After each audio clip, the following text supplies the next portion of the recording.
తెలుగు జూబ్లీహిల్స్ ఉప ఎన్నికల వేళ అక్కడక్కడ కొంతమంది నేతల పైన కేసులు నమోదు కావడం అనేది జరిగింది. సో వీరిపైన కేసులు నమోదు చేయాలంటూ కూడా బీఆర్ఎస్ పార్టీ ఇటు ఎన్నికల సంఘాన్ని ఆశ్రయిస్తున్నారు.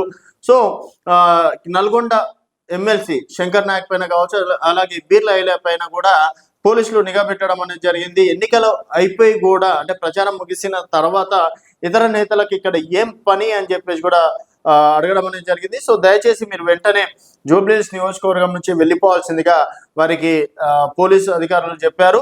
మరి వీటిపైన మాత్రం బీఆర్ఎస్ చాలా సీరియస్ గా ఉంది. అలాగే బట్టి విక్రమార్క గారి కాన్వాయ్ కావచ్చు, తర్వాత అక్కడక్కడ దామోదర్ రాజనరసింహ గారు తిరుగుతున్నారు అని, అలాగే అరికెపూడి గాంధీ కూడా తమ అనుచరులతో వచ్చారు అని చెప్పేసి, వారికి జూబ్లీహిల్స్ లో ఇలాంటి సమయంలో ఏం అవసరం అని చెప్పేసి కూడా బీఆర్ఎస్ నేతలు ప్రశ్నిస్తున్నటువంటి మాట. సో వెంటనే కీలక నేతలు ఎవరైతే ఉన్నారో వాళ్ళని ఖాళీ చేయాలి అని చెప్పేసి కూడా పోలీస్ అధికారులకి ఇటు బీఆర్ఎస్ నేతలు చెప్తున్నారు. సో ఇటు బీర్లా ఐలే అలాగే శంకర్ నాయక్ పైన కూడా కేసు నమోదు చేశారంటూ కూడా ఒక ప్రముఖ టీవీలలో వచ్చినటువంటి వార్తలు. సో మరి అంటే ఎందుకంటే ఇప్పుడు ఉన్నటువంటి చాలా మంది కాంగ్రెస్ నేతలు ప్రభావాలకు పాల్పడుతున్నారని బీఆర్ఎస్ నేతలు ప్రభావాలకు పాల్పడుతున్నారంటూ కాంగ్రెస్, తర్వాత ఇటు కాంగ్రెస్ బీఆర్ఎస్ రెండు డబ్బులు పంచుతున్నారని చెప్పేసి భారతీయ జనతా పార్టీ. సో ముగ్గురు కూడా అక్కడ ఉన్నటువంటి ఎన్నికల కమిషనర్ కి కూడా ఫిర్యాదు చేస్తున్నారు.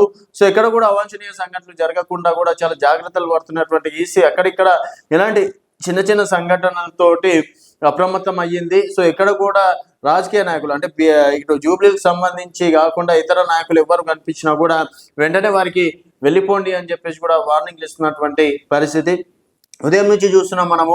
అక్కడక్కడ కొన్ని ఘర్షణీయమైన సంఘటనలు కూడా జరుగుతున్నాయి.